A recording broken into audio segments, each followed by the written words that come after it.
अस्सलाम वालेकुम, this is me विलायत अली खोकर और आप देख रहे हैं बीपीसी टाइटेंस। आज हम एक नए चैप्टर के साथ हाज़िर हुए हैं जिसका नाम है सेल स्ट्रक्चर एंड फंक्शंस। ये बायोलॉजी क्लास 11 का चैप्टर नंबर 3 है एसटीबी बोर्ड के अकॉर्डिंग। और आज हम ये देखेंगे कि जो ये चैप्टर है वो किस तरह से हमारी बुक में अरेंज्ड है। काफ़ी स्टूडेंट्स को ये चैप्टर थोड़ा सा डिफ़िकल्ट लगता है, क्योंकि उन्होंने उसके कंसेप्ट को स्टडी नहीं किया हुआ होता है। और आज हम इसी की स्टडी करेंगे कि हमारा जो सेल स्ट्रक्चर एंड फंक्शंस है वो किस तरह से बुक में अरेंज्ड है, ताकि उसके हमें कॉन्सेप्ट्स क्लियर हों। सबसे पहले techniques used in cell biology, ये वो टॉपिक है जिसमें हम स्टडी करते हैं कि कौन सी टेक्निक्स यूज़ होती हैं सेल की स्टडी करने में। हम सबको मालूम है कि सेल एक माइक्रोस्कोपिक स्ट्रक्चर है जिसकी स्टडी करना ईज़िली नामुमकिन है। तो उसके लिए हमें कई प्रोसेसेस चाहिए होते हैं उसकी स्टडी करने के लिए, कई टेक्निक्स यूज्ड होती हैं उसकी स्टडी करने के लिए। वही टेक्निक्स इसमें स्टडी करेंगे, हमारी बुक में इंक्लूड हैं वो टेक्निक्स, जिसमें से फर्स्ट है cell fractionation, differential staining, micro dissection, chromatography, electrophoresis, spectrophotometry, tissue culture, microscopy, measurements of size and centrifugation and sedimentation. ये वो टेक्निक्स हैं जो हम यूज़ करते हैं सेल की स्टडी करने में। उसके बाद हम मूव करते हैं अपने जो सेल के स्ट्रक्चर्स की तरफ वन बाय वन, के सेल के अंदर एक माइक्रोस्कोपिक सेल के अंदर कौन से स्ट्रक्चर्स पाए जाते हैं। सबसे पहले फर्स्ट ऑफ ऑल सेल के स्ट्रक्चर में हम समझते हैं सेल वॉल। सेल वॉल को समझते हैं। सेल वॉल की जो टाइप्स होती हैं, जो या लेयर्स होती हैं, 3, middle lamella, primary cell wall and secondary cell wall. इन तीनों के बारे में स्टडी करते हैं कि ये इनकी कंपोजिशन क्या है, इनका फंक्शन क्या है और ये किस तरह से जो है सेल वॉल के सराउंड बाउंडेड हैं। नेक्स्ट टॉपिक होता है प्लाज्मा मेम्ब्रेन, सेल मेम्ब्रेन भी जिसे कहते हैं।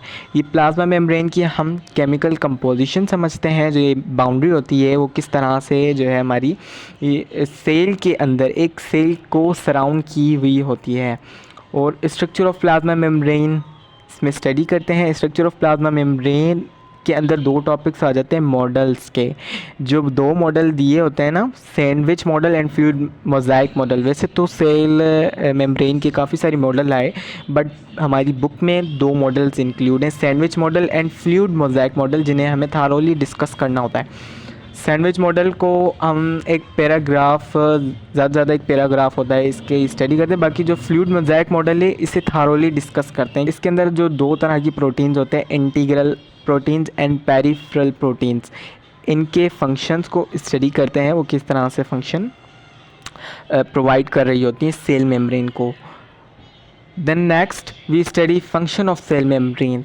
Cell function of cell membrane study करते हैं कि सेल मेम्ब्रेन का क्या फंक्शन है हमारे सेल के अंदर।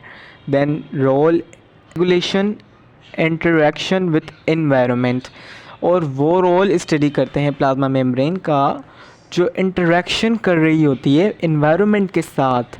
उस रोल को हम स्टडी करते हैं कि सेल मेम्ब्रेन किस तरह से एनवायरनमेंट के साथ इंटरेक्शन कर रही होती है। उसमें 2 प्रोसेस आ जाते हैं, passive transport and active transport. ये 2 तरह के ट्रांसपोर्ट मैकेनिज़्म होते हैं कि सेल मेम्ब्रेन की जो कम्युनिकेशन होती है एनवायरनमेंट के साथ, उसको हम स्टडी करते हैं। Then role of glycolipids and glycoproteins as cell surface markers. ये ग्लाइकोलिपिड्स एंड ग्लाइकोप्रोटीन्स ये क्या होते हैं, ये कॉन्जुगेटेड मॉलिक्यूल्स होते हैं। ये सेल मेम्ब्रेन के ऊपर as a cell surface markers के तौर पे रोल प्ले करते हैं अपना, as a cell surface marker. इसको हम स्टडी करते हैं। देन जो नेक्स्ट टॉपिक होता है वो होता है साइटोप्लाज्म। साइटोप्लाज्म यानी कि जो सेल के अंदर का जो भी मटेरियल होता है उसे हम साइटोप्लाज्म कहते हैं, jelly like, fluid like.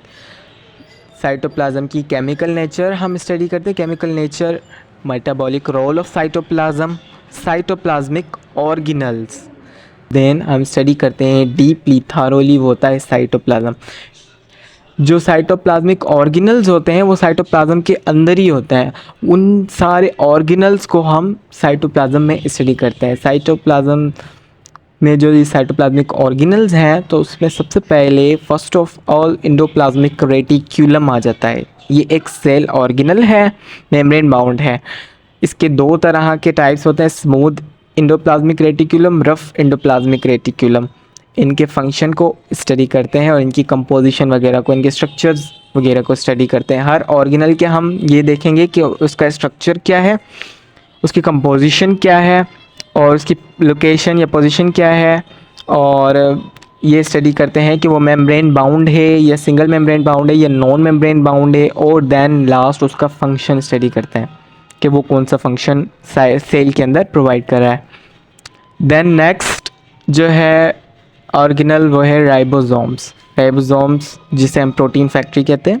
Golgi complex ये भी एक सेल ऑर्गेनल है। लाइसोसोम, पेरोक्सिसोम, ग्लाइऑक्सिसोम, ये तीन जो है ये भी सेल ऑर्गेनल्स हैं। बट जो लाइसोसोम है इसमें हम तीन तरह के लाइसोसोम स्टडी करते हैं, primary lysosome, secondary lysosome and tertiary lysosomes. ये इसकी स्टेजेस होती हैं लाइसोसोम की, तो ये इसे हम स्टडी करते हैं लाइसोसोम। बाकी जो पेरोक्सिसोम है एंड ग्लाइऑक्सिसोम, इनके बारे में हम ज़्यादा से ज़्यादा एक एक पैराग्राफ हम इसमें स्टडी करते हैं। माइटोकॉन्ड्रिया को अच्छे से हम स्टडी करते हैं क्योंकि ये energy powerhouse of cell होता है, एनर्जी प्रोवाइड कर रहा होता है, बना रहा होता है। देन प्लास्टेट्स के तीन टाइप हम स्टडी करते हैं, chloroplast, chromoplast, leucoplast. Then leucoplast भी तीन तरह के होते हैं, अमाइलोप्लास्ट, प्रोटोप्लास्ट, इलायोप्लास्ट। ये फर्दर हम स्टडी करेंगे जब हम लेक्चर स्टडी कर रहे होंगे, लेक्चर पढ़ रहे होंगे। देन साइटोस्केलेटन, साइटोमन सेल स्केलेटन यानी कि जो ढांचा होता है स्केलेटन जिसे कहते हैं। जिस तरह से बॉडी को हमारे स्केलेटन सपोर्ट किया हुआ है, प्रोटेक्ट किया हुआ है ऑर्गन्स को, और एक स्पेसिफिक लोकेशन दी हुई है हर ऑर्गन्स को, इसी तरह से जो साइटोस्केलेटन है वो सेल की एक्टिविटी को कंट्रोल करता है, उसे स्केलेटन प्रोवाइड करता है, उसकी शेप मेंटेनेंस में हेल्प करता है साइटोस्केलेटन। देन साइटोस्केलेटन में हम तीन चीज़ें पढ़ेंगे कि वो कौन से किन किन चीज़ों से मिलकर बना होता है, कौन से कंपोनेंट से या प्रोटीन्स वगैरह से मिलकर बना होता है।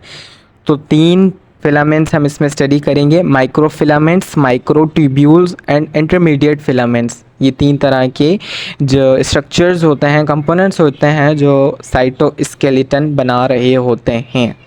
देन सीलिया एंड फ्लैजिला, ये साइटोस्केलेटन से ही रिलेट करते हैं, तो इस वजह से साइटोस्केलेटन में ही टॉपिक दिया हुआ है, सीलिया एंड फ्लैजिला। ये लोकोमोटरी ऑर्गन्स होते हैं, या ये हमें जो है मूवमेंट में और लोकोमोशन में हेल्प करते हैं सेलुलर लेवल पे या ऑर्गेनिज्मिक लेवल पे, जो यूनिसेलुलर होते हैं उनमें। एंड सेंट्रियोल्स एक ऑर्गेनल है जो सेल डिवीजन के दौरान डिवाइड होता है क्रोमोसोम्स में।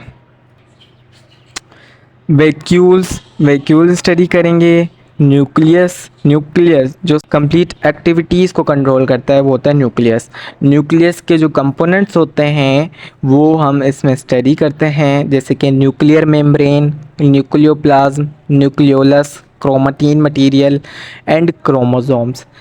देन क्रोमोसोम्स को हम स्टडी करते हैं, उसके टाइप्स स्टडी करते हैं, मेटासेंट्रिक, सब मेटासेंट्रिक, एक्रोसेंट्रिक, टीलोसेंट्रिक।